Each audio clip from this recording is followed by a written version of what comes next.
Welcome to the video. You're listening to Phil of Philby Gaming. As you can tell from the thumbnail, today I'm going to be showing you 15 insane details from Rockstar's 2018 title, Red Dead Redemption 2. I've covered videos such as this before, but after exploring some more, I want to introduce you to some more things that I think players may not have noticed. If there are any today that you learned, then be sure to leave a thumbs up. It really helps the videos out.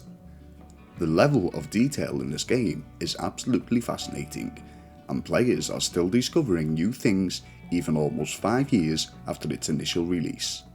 Some of which I'll show you today may only be tiny details, but it all adds to the incredibly realistic living world of Red Dead Redemption 2. With that being said, I hope you all enjoy, and let's get into what we came here to see. 15 insanely realistic details, Red Dead Redemption 2. The first one I wish to show you is something that I couldn't possibly take the credit for, as it came from one of my viewers. So a big shout out and thank you to one Super Merry Juan for providing us with this detail. If you are to walk around muddy areas such as the streets of Valentine, you are of course going to leave footprints. But did you realise that each footprint is individualised by the type of footwear you have on? For example, here I am making some tracks with boots. Now what's the difference in pattern when I walk alongside these footprints after removing my footwear? Notice the change? At the turn of the century, the USA consisted of 45 separate states, as opposed to the now 50, and as players will be aware, the world of Red Dead Redemption 2 takes place around this time, in 1899. Players who travel to Saint-Denis, near to the marketplace area, may have spotted a flag upon a pole, which is, of course, the flag of the United States of America. If you take the time to count all of the stars upon this flag, each one representing a state, you will find that there are 45 in total. While in Saint-Denis, if you visit the Bastille Saloon near the centre of the city, quite often you will see people enjoying their lunch. An incredible detail here is what actually happens to the patrons' food whilst they're eating. Most other gaming titles out there would never put the amount of work into such a small feature as this, but if you watch closely, you can see that when the customers are both cutting up their food and consuming, the game does so with such accuracy, even allowing the NPC'S to move the product around on their plate. Each store in the game has opening hours, just as they would in real life. But have you ever wondered what the store owners do during out of hours? Well, if you peek inside the store windows, you can see just that. You will notice that they walk around the store, taking inventory of their stock and cleaning around, all in time for the following day's work. Fans of astrology will know all about the 4 stages of the moon's lunar cycle, and for gamers who enjoy the pastime of stargazing, you may notice that if you look into the night skies of Red Dead Redemption, you will see that the moon goes through its full lunar cycle in real time. Although normally this would take around 1 month to occur, the game speeds this up into a single night. Speaking of the skies, true to realism, if players are to watch the sun from very early morning, they will also notice that it rises in the east and sets in the west. Another amazing detail that you wouldn't find in most gaming titles.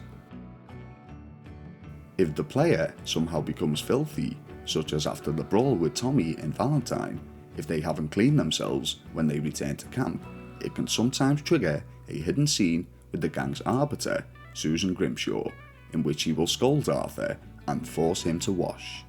Let me show you the scene. Mr. Morgan, you're quite a sight. What's wrong? You're revolting, and you'll get all of us sick. Come with me. Can I lick your plate when you're done? I'm sort of busy right now. I wasn't asking. I'm telling. My camp, my rules. Come on. it.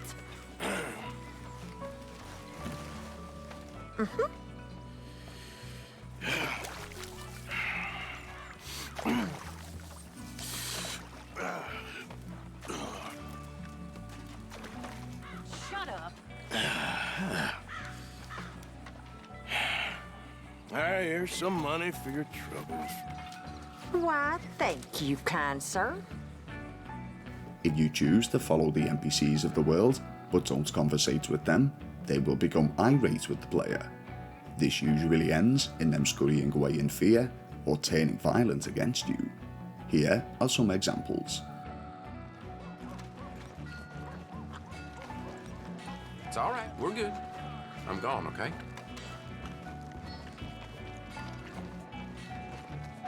I'm walking away here. Just walking away.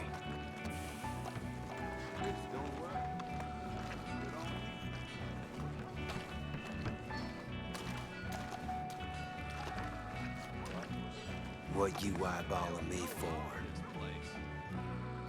Anyone who heads to the industrial areas of the game, such as the south side of Saint Denis, if you inspect the waters closely, you will notice oil barrels and waste. Around this era, civilization weren't as concerned with pollution as they would be today, so it seems that they had no issue with the disposing of their waste. As you can see, it hasn't done the fish any good. The next one is a small detail, but still an interesting one. If you inspect some of the trees of the world, you will notice that they will shed their leaves. This is a seasonal change and happens so that trees can grow new leaves. When the player gets coated in either blood or mud, after a little in-game time, you will notice that it begins to change from a more soaked substance and dries out, giving it a different appearance on both the player's clothes and skin. If Arthur, when firing his weapon, runs out of ammunition, he will comment on this angrily, before switching quickly to his secondary firearm.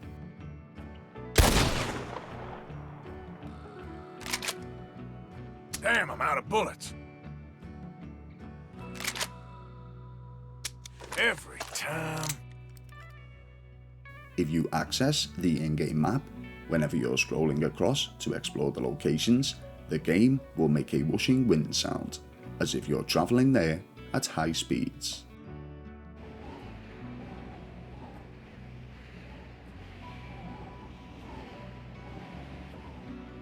When out hunting, if you're trying to chase down a possum, you will need to keep your eyes peeled. Most players will watch for movement in the grass, but the possum, true to its nature, will play dead when it feels in danger. If you attempt to either skin or at least pick up the animal, it will come alive, so to speak, and make a break for it. In the streets of Saint Denis, you may find a couple of kids shouting insults at you, baiting you in. If you choose to take this bait and give chase to the kids, you can walk right into an ambush. This was a common occurrence during this era, as a lot of the populace in cities such as this were living in poverty. I hope you enjoyed today's video. That was 15 insane details from the world of Red Dead Redemption 2. If you did, make sure to give it a thumbs up and share with friends and family or anyone you may feel would be interested in content such as this. Do you know of any incredible details about the game that you feel some players may have missed?